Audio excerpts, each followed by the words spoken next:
कहानी उत्तर प्रदेश के कानपुर की है। एक दिन सुबह का करीब 10-11 बजे का समय रहा होगा। कानपुर के एक चौराहे पर काफी भीड़ थी। भीड़ इतनी थी कि जो जिधर था उधर ही रुक गया था। एक गाड़ी को दूसरी जगह पहुंचने पे या एक गाड़ी को दूसरी गाड़ी को ओवरटेक करने में करीब घंटों का समय बीत जा रहा था। ऐसे में एक शख्स, एक नौजवान रोड के किनारे खड़ा होकर, जिसे देखने पर लोग ये समझ रहे थे कि अच्छा खासा कदकाठी वाला जवान है।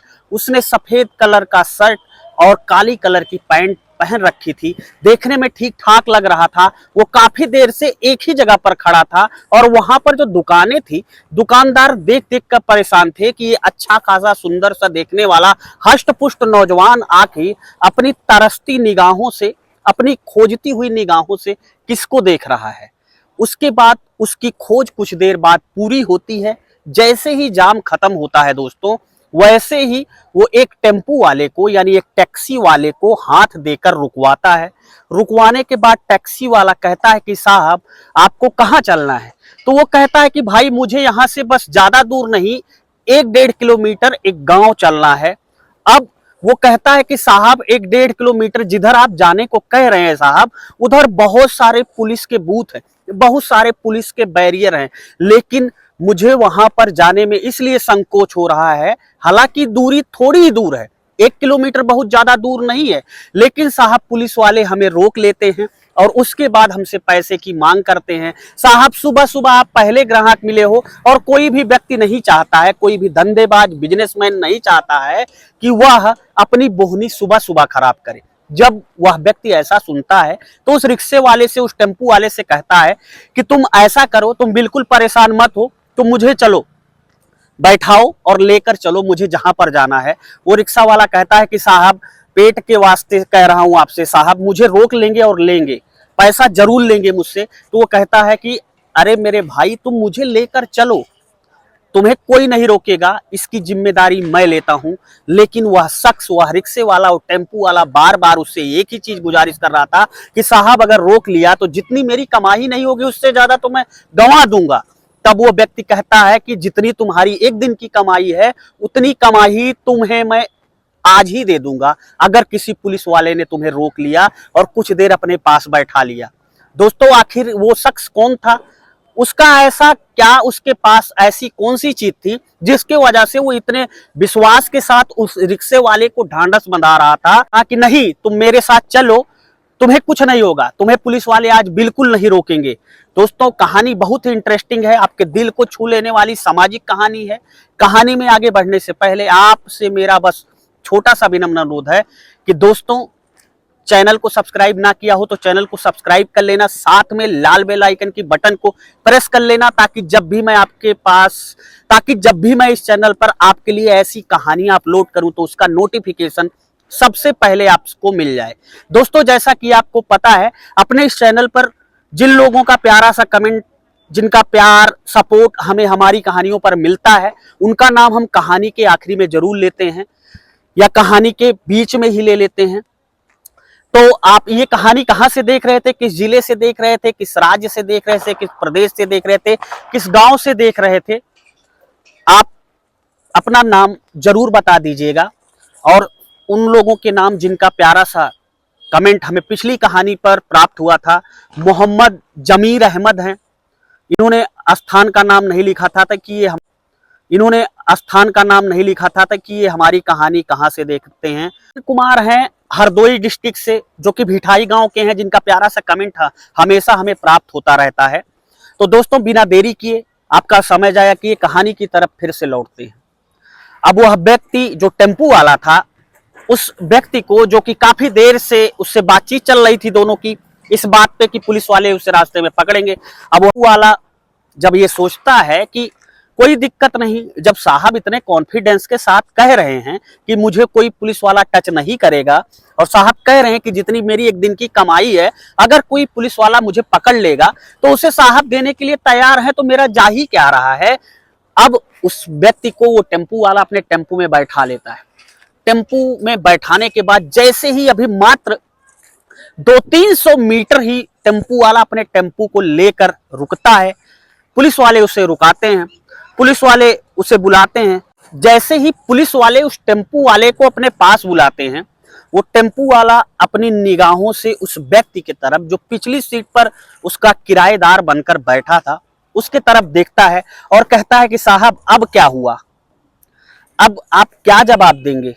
आपसे मैंने कहा था साहब मेरा घाटा लग जाएगा, लेकिन आप माने नहीं। तो वो व्यक्ति कहता है कि ठीक है, तुम शांति से जो पुलिस वाले कह रहे हैं उनका काम करो, मुझे क्या करना है वो मुझे पता है, मैं समय आने पर अपना काम करूंगा। अब पुलिस वालों के सामने वो अपने कागज पत्तर लेकर जाता है। पुलिस वाले बहुत सारा उससे क्वेश्चन करते हैं, ये पेपर कहाँ है, वो पेपर कहाँ है। बहुत सारे पेपर लेकर वो जितने भी उसके गाड़ी के कागजात होते हैं, ड्राइविंग लाइसेंस वगैरह सब कुछ चेक करा लेता है। लेकिन पुलिस वाले फिर भी उससे 1000 रुपए की मांग करते हैं। अब पुलिस वालों से वो कहता है कि साहब मुझे पता है कि आप लोग पैसे लेते हैं, कि आप लोग बिना पैसा लिए किसी को नहीं छोड़ते हैं। अब वो टेम्पू वाला उन पुलिस वालों से कहता है कि साहब हम इसीलिए इस रूट पर कभी अपना टेम्पू लेकर नहीं आते हैं, क्योंकि मुझे पता है जितनी मेरी एक दिन की कमाई है उतना तो आपको देना पड़ेगा, बेशक मेरे सारे कागजात पूर्ण रूप से पूर्ण हो। और आज भी वही स्थिति है साहब कि मेरे सारे कागजात पूर्ण हैं, लेकिन आप लोग बिना मुझसे 1000 रुपए लिए नहीं छोड़ेंगे। अब वह व्यक्ति सीधा उस किराएदार के पास जाता है और कहता है कि साहब देखिए, आपने कहा था कि मैं एक दिन की आपकी पूरी कमाई दे दूंगा, अब पुलिस वाले मुझसे 1000 रुपया मांग रहे हैं और 1000 रुपया तो मेरी कमाई भी नहीं हुई है। अब जब मेरी 1000 रुपया कमाई भी नहीं हुई है साहब, 200 रुपए में टेम्पू आप बुक करके अपने गांव ले जा रहे थे, मुझे 200 रुपया टोटल मिलता, 1000 रुपया मैं उल्टा 800 रुपया घाटे में कैसे? साहब मेरे भी बीवी बच्चे हैं, मेरा भी परिवार है। अब वह व्यक्ति बहुत तल्लीनता से, बहुत ही शांत भाव से उस टेम्पू वाले की मनोभावना को पढ़ता है और सोचता है कि कैसा कैसे आदमी है, कैसी कैसी पुलिस है कि सारे कागजात सब कुछ पूरा होने के बाद भी वो 1000 रुपए की नाजायज मांग कर रहे हैं। अब वह व्यक्ति उतरता है और पुलिस वालों के पास जाता है, पुलिस वालों से बात करता है।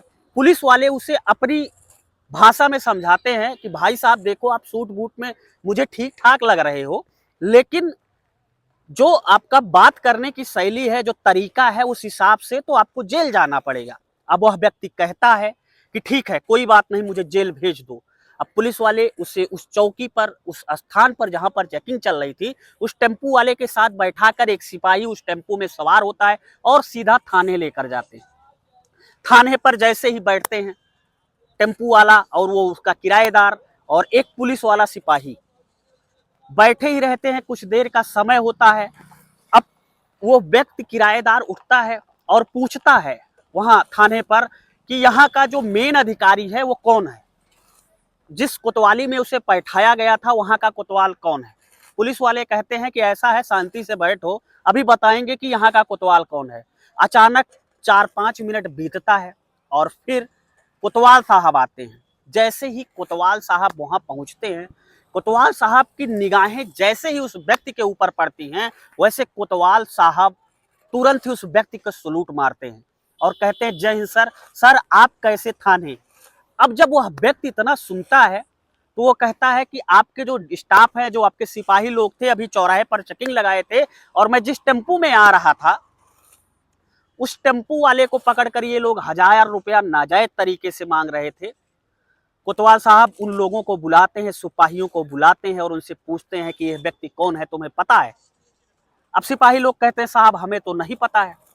तो वो लोग कहते हैं कि ये व्यक्ति छोटा मोटा आदमी नहीं, बल्कि एक जिले का कलेक्टर है, ये आईएएस है। मैं इसे व्यक्तिगत रूप से जानता हूँ। जहाँ पे हमारी कोतवाली है वहीं से महज 1 किलोमीटर दूर इस व्यक्ति का गांव है, इस व्यक्ति का घर है, इस व्यक्ति का पैतृक निवास है। और ये इतना सीधा साधा बंदा है, इतना सभ्य और शालीन बंदा है कि इसकी जितनी प्रशंसा की जाए उतनी कम है। अब आप इस चीज से अंदाजा लगा सकते हैं, कोतवाल साहब अपने सिपाहियों को समझाते हैं कि आप एक सिपाही हैं, लेकिन आपके अंदर इतना गुरूर है कि आप नियम कानून को ताक पर रखकर 1000 रुपये उस गरीब आदमियों, उस गरीब टेम्पू वाले से लेने के लिए आप लोग उसे थाने तक खींच लाए। और एक यह व्यक्ति है जो एक जिले का कलेक्टर है, जो कि एक डीएम है, लेकिन वो बेचारा बिना ये बताए सिपाहियों से कि मैं एक जिले का डिस्ट्रिक्ट मजिस्ट्रेट हूँ, डीएम हूँ, सीधा थाने चला आता है। अब जब सिपाही लोग ये सब सुनते हैं और उन्हें पता चलता है कि ये व्यक्ति आईएएस है, एक डीएम है, डिस्ट्रिक्ट मजिस्ट्रेट है, पूरे जिले का चार्ज इसके ऊपर है, वो लोग झेप जाते हैं और सीधा आते हैं, सब लोग सलूट मारते हैं और जिलाधिकारी से कहते हैं कि साहब मुझे माफ कर दिया जाए, ऐसी गलती दोबारा नहीं होगी। लेकिन डीएम साहब कहते हैं कि देखो ऐसा है कि मैं एक डिस्ट्रिक्ट मजिस्ट्रेट हूं, तुम लोग सामान्य आदमियों के साथ कैसा बर्ताव करते हो, वो आज टेम्पू वालों के साथ जो सलूक किया वो अच्छी तरीके से दिख गया। तुम लोगों की जो ये सजा है, तुम लोगों को जो सजा के रूप में मिलनी चाहिए वो चाहिए सस्पेंशन, और मैं तुरंत ही तुम्हारे डीएम से बात करके तुम लोगों को सस्पेंड कराता हूं। व्यक्ति अपने पॉकेट से फोन निकालता है और वहां के डिस्ट्रिक्ट मजिस्ट्रेट को फोन मारता है, और फोन मारने के कुछ ही देर बाद उन 4 पुलिस कर्मियों को सस्पेंड कर दिया जाता है। दोस्तों, आज हमारे परिवेश में बहुत सारे ऐसे व्यक्ति रहते हैं जिनका ओहदा तो कम है लेकिन रुतबे उनके ज्यादा हैं, और बहुत सारे ऐसे भी सज्जन पुरुष आपको देखने को मिल जाएंगे जो एक अच्छे ओहदे पर हैं, जिनके पास अच्छी खासी हर चीजें हैं, इज्जत है, शोहरत है, लेकिन वो सादगी के साथ जीवन यापन करते हैं। ये पूरी कहानी हमें ये सिखाती है दोस्तों, हम चाहे जिस ओहदे पर हों, चाहे जिस जगह पर हों, चाहे जितने अच्छे रसूख में हों, लेकिन हमें इंसानियत, मानवता और सादगी का दामन कभी नहीं छोड़ना चाहिए। ये थी आज की पूरी कहानी। उम्मीद है कहानी आपको समझ जरूर आई होगी। कहानी आपको समझ आई हो तो चंद जानने वालों लोगों तक कहानी को शेयर कर देना। चैनल को सब्सक्राइब ना किया हो तो चैनल को सब्सक्राइब कर देना। मिलता हूं ऐसी एक नई कहानी के साथ आपको जल्द ही। तब तक के लिए जय हिंद, वंदे मातरम।